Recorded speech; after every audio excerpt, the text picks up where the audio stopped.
Hello students, welcome back to our channel. So this is Suresh from Gurudev academy Dharwad. ನಾನಿವತ್ತು JEE 2025 ಬಂದಿರೋಂಥ ಕ್ವಶನ್ಸ್ನ discussion ಮಾಡ್ತಾ ಇದ್ದೀನಿ. Let's look at the question. ನೋಡಿರಿ, question ಏನು ಹೇಳುತ್ತೆ ಅಂದರೆ, so number of equivalence relation on set A equal to 1 2 3. Set ಎದಲ್ಲಿ ಎಷ್ಟು ಎಲಿಮೆಂಟ್ಸ್ ಇದ್ದಾವೆ? 3 ಎಲಿಮೆಂಟ್ಸ್ ಇದೆ. ನೋಡಿ, ಇದು ಭಾಳ ಸಿಂಪಲ್ ಆಗಿರೋಂಥ ಕ್ವಶನ್ನು. ಸೊ ಯಾವ ಥರ ಮಾಡ್ತೀರಾ ಅಬ್ಸರ್ವ್ ಮಾಡ್ಕೊಳ್ರಿ.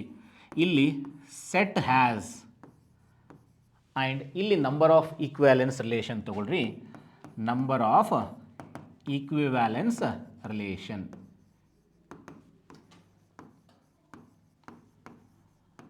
ಓಕೆ, ನೋಡಿರಿ, ಸೆಟ್ಟಲ್ಲಿ ನಮಗೆ 3 ಎಲಿಮೆಂಟ್ಸ್ ಇದ್ದಾಗ ನಂಬರ್ ಆಫ್ ಈಕ್ವಿವ್ಯಾಲೆನ್ಸ್ ರಿಲೇಷನ್ ಎಷ್ಟಾಗುತ್ತೆ ಅಂತ ಕೇಳ್ತಾ ಇದ್ದೇನೆ. Suppose if the set has only 1 element ಅಂದಾಗ ನಂಬರ್ ಆಫ್ ಈಕ್ವಿವ್ಯಾಲೆನ್ಸ್ ರಿಲೇಷನ್ ಎಷ್ಟಾಗುತ್ತೆ?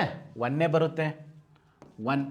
Suppose if the set has 2 elements, ನೋಡಿರಿ, ಸೆಟ್ಟಲ್ಲಿ 2 ಎಲಿಮೆಂಟ್ ಇದ್ದರೆ ನಂಬರ್ ಆಫ್ ಈಕ್ವಿವ್ಯಾಲೆನ್ಸ್ ರಿಲೇಷನ್ ಎಷ್ಟಾಗುತ್ತೆ?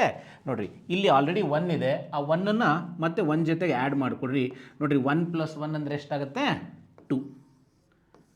ಓಕೆ, ಅಂದ್ರೆ if the set has 3 elements ಇದ್ದಾಗ, if the set has 3 elements, ಅವ್ನು ಕೇಳಿರೋದು ಅದೇ, 3 ಎಲಿಮೆಂಟ್ಸ್ ಇದ್ದಾಗ ನಂಬರ್ ಆಫ್ ಈಕ್ವಿವ್ಯಾಲೆನ್ಸ್ ರಿಲೇಷನ್ ಎಷ್ಟಾಗುತ್ತೆ ಅಂತೇಳಿ. If the set has 3 elements ಇದ್ದಾಗ ನಂಬರ್ ಆಫ್ ಈಕ್ವಿವ್ಯಾಲೆನ್ಸ್ ರಿಲೇಷನ್ ಎಷ್ಟಾಗುತ್ತೆ ಹೇಳ್ರಿ? ನೋಡಿ, ಇಲ್ಲಿ ಎಷ್ಟು ಬಂದಿದೆ? 2. ಆ 2ನ ಈ 1 ಜೊತೆಗೆ ಆ್ಯಡ್ ಮಾಡ್ಕೋಬೇಕು. ಸೊ ಈಗ ಎಷ್ಟಾಗುತ್ತೆ ನೋಡ್ರಿ. ಸೊ 2 + 1 ಅಂತಂದರೆ 3, ಇಲ್ಲಿ 3 ಬರುತ್ತೆ. ನಾವು ಇವೆರಡು ಆ್ಯಡ್ ಮಾಡಿಕೊಡ್ರಿ. ಸೊ 3 + 2 ಎಷ್ಟಾಗುತ್ತೆ? So 5. So hence the number of equivalence relation ಎಷ್ಟಾಯಿತು? If the set has 3 elements ಇದ್ದಾಗ 5. So which is the required answer for this question. ನೋಡಿರಿ, ಯಾವ ಆಪ್ಷನಲ್ಲಿದೆ? 5 ಅದು. So hence option A is the required answer for this question. So please like, share and subscribe our channel. Thank you very much.